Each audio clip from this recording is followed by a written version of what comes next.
Hello everyone, आज के इस वीडियो में हम लोग ऐसे बेसिक वाक्यों को इंग्लिश में बोलना सीखेंगे जो कि हम लोग रोज रोज बहुत ही ज़्यादा बोलते हैं। तो अगर आप लोग भी इंग्लिश बोलना सीखना चाहते हो और चैनल पर नए हो, चैनल को सब्सक्राइब कर लेना। और ये सारा चीज़ अगर आपको क्वालिटी में नहीं दिखाई पड़ रहा है तो सेटिंग में जा करके क्वालिटी को जरूर से बढ़ा लेना। तो चलिए दोस्तों, करते हैं वीडियो को स्टार्ट। तो दोस्तों, फर्स्ट वाक्य हम लोगों मेरे पास एक कार है, तो इंग्लिश में क्या बोलोगे? मेरे की स्पेलिंग क्या होगी? I have a car. मेरे पास क्या है? मेरे पास एक कार है, आई हैव अ कार। दूसरा है मेरे पास एक कलम है, मेरे पास एक कलम है, आई हैव अ पेन।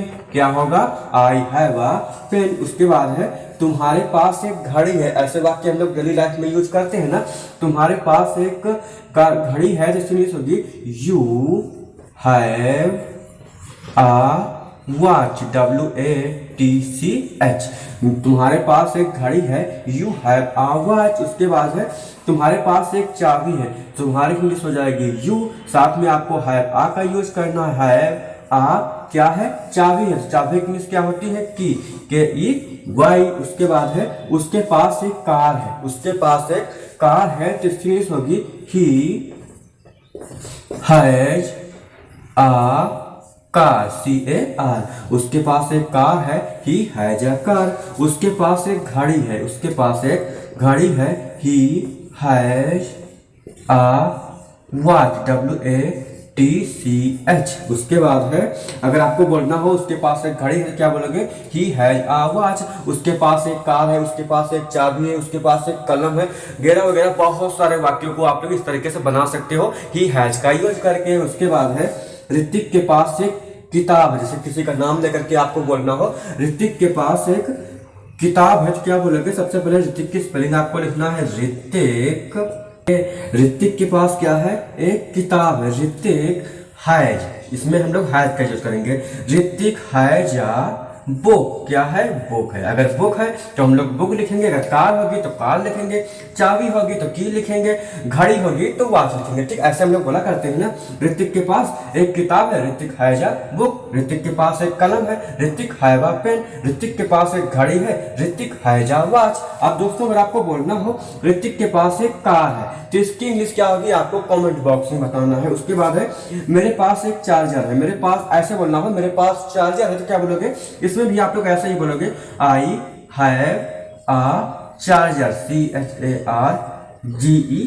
ठीक है। उसके बाद तुम्हारे पास एक घड़ी है, क्या होगी? You have a watch, WATCH।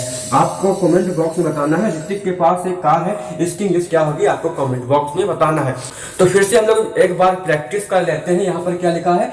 मेरे पास एक कार है, इसकी इंग्लिश क्या होगी? I have a car. मेरे पास एक कलम है, आई हैव अ पेन। मेरे पास एक चार्जर है, आई हैव अ चार्जर। मेरे पास एक घड़ी है, आई हैव अ वॉच। इस तरीके से बहुत सारे वाक्यों को हम लोग इंग्लिश में बना सकते हैं।